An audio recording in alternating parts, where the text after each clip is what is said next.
آپ کو پتہ ہے مکہ مکرمہ میں منافق کوئی نہیں تھا.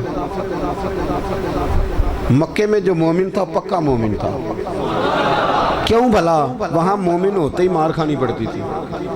تو جو آتا تھا پکا ہی آتا تھا.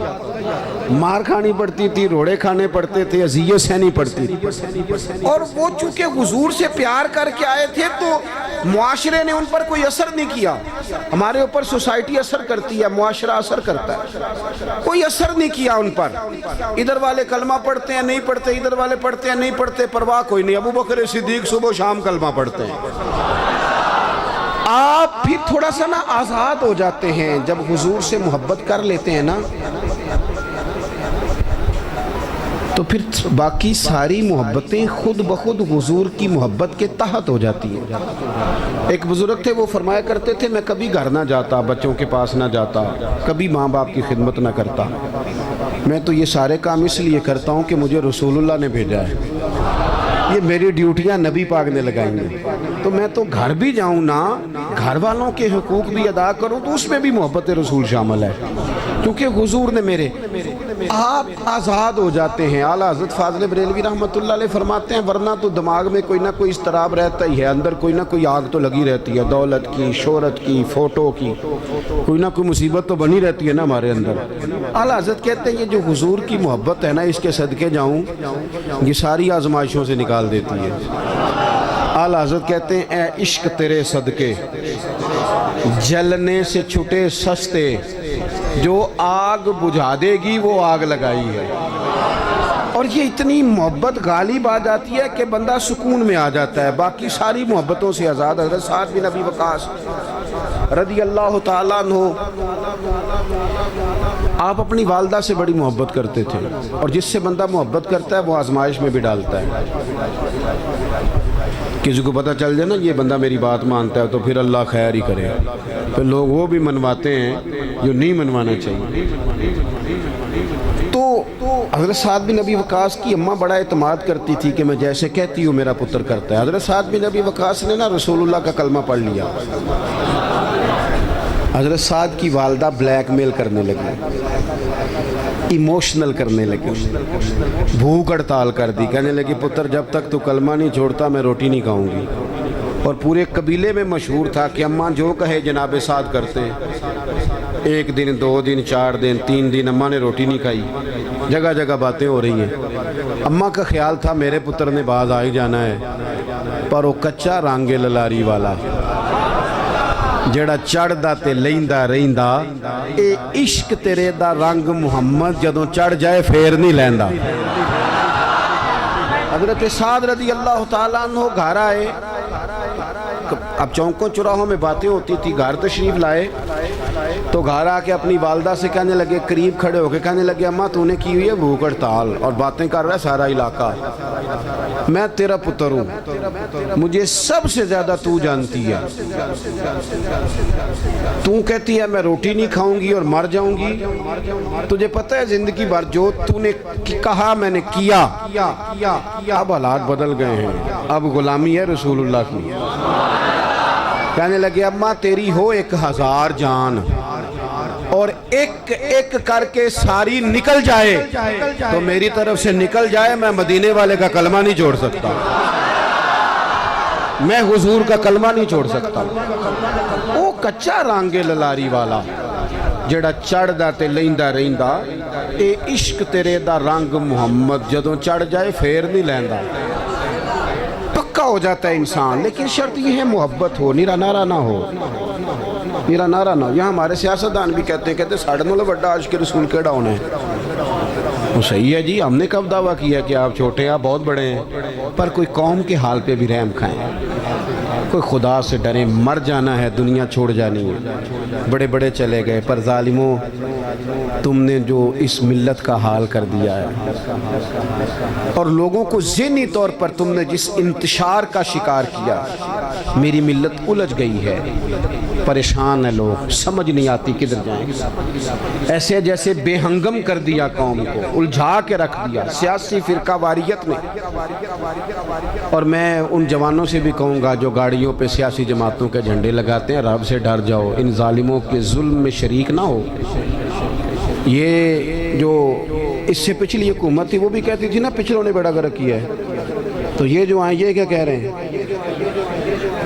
اللہ ہی بہتر جانے. تو ہم سے اگر پوچھیں تو آپ سب نے مل کے بیڑا گرک کیا ہے، سب نے. نہ ادھر ادھر کی تو بات کر، یہ بتا کہ قافلہ کیوں لٹا. مجھے رہزنوں سے غرض نہیں، تیری راہبری کا سوال ہے. بس میں نے زیادہ باتیں نہیں کرنی، میں آپ کی کیفیت دیکھ رہا ہوں شدت گرمی کی. آپ میری بات پر غور کریں. جب یہ پیار پکا ہو جائے حضور سے، جب یہ محبت غلبہ کر لے، پھر تھوڑے پیسوں پہ بھی بندہ زندگی گزار لیتا ہے.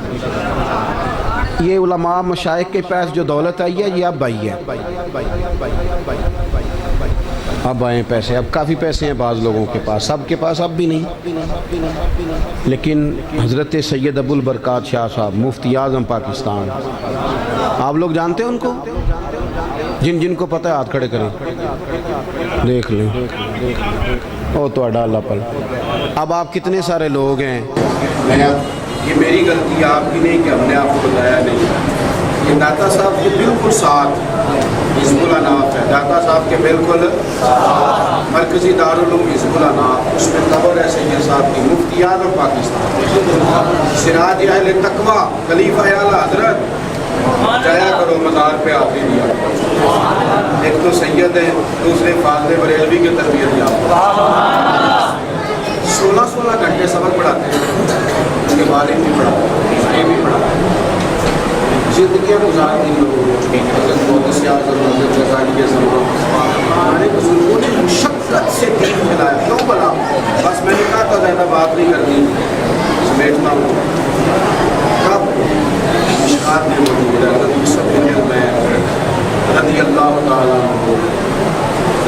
ماں اتنے اچھے کپڑے کسی کے نہیں ہوتے تھے جتنے ان کے ہوتے تھے. بہترین گھوڑے پہ بیٹھتے تھے. ساری اعلیٰ سہولیات جو اس دور میں کسی کو حاصل ہوتی تھی حاصل ہوتی. جب کلمہ پڑھ گئے نا رسول پاک، حال یہ تھا کہ حضرت علی کہتے ہیں مسجد میں آئے کٹے ہوئے کپڑے، عشق لگتا سیکھے نہ کھیڑ دی. سر میں سادہ ٹوپی، پاؤں میں پرانا جوتا.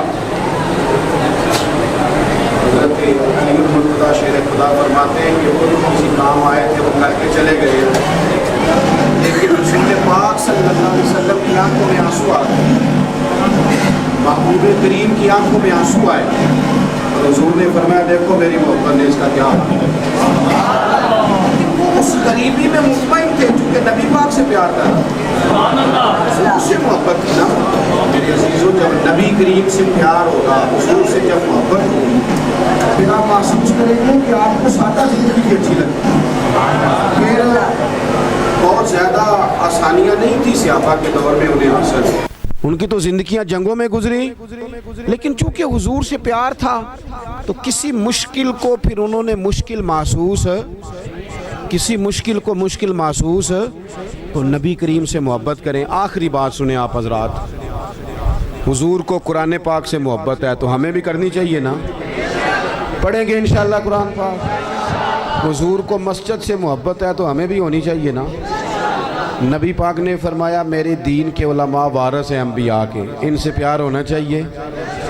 ہمیں ہر اس چیز سے محبت کرنی ہے جس کی محبت کا سبق رسول پاک نے پڑھایا ہے. ماں باپ کی خدمت کا نبی پاک نے کہا ہے، کریں گے انشاءاللہ، کریں گے انشاءاللہ.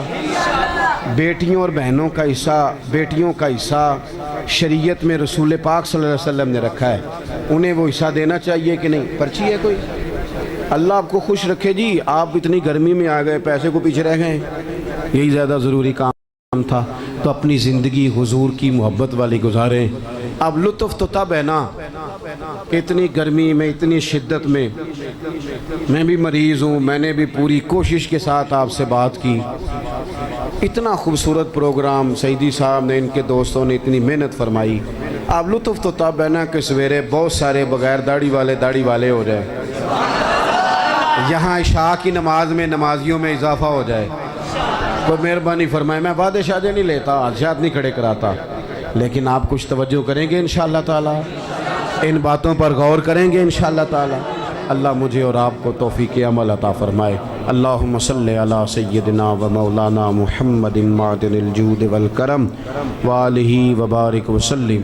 اللہ جن دوستوں نے بندوبست کیا ان کی کوشش قبول فرما، جو تشریف لائے ان کا آنا قبول فرما۔ اللہ بیماروں کو شفا عطا فرما، مقروضوں کو قرض کے بوجھ سے رہائی نصیب فرما، امت مسلمہ کے حق میں رحمت والے فیصلے فرما، پاکستان کے اندر نظام مصطفیٰ صلی اللہ علیہ وسلم کا نفاذ فرما۔ اے اللہ ہم سب کو تقوی والی زندگی عطا فرما، تقوی والی زندگی عطا فرما، ایمان والی موت عطا فرما۔ اللہ بیماروں کو شفا دے دے، مجبوروں کی مدد کر دے، دکھیوں کے دکھ دور فرما دے، بے اولادوں کو صاحب اولاد کر دے، اولاد والوں کی اولاد کو فرما بردار بنا دے، ہمارا خاتمہ ایمان پہ فرما دے۔ رب اغفر وارحم وانت خیر الراحمین، وصلی اللہ تعالی علی حبیبہ سیدنا محمد۔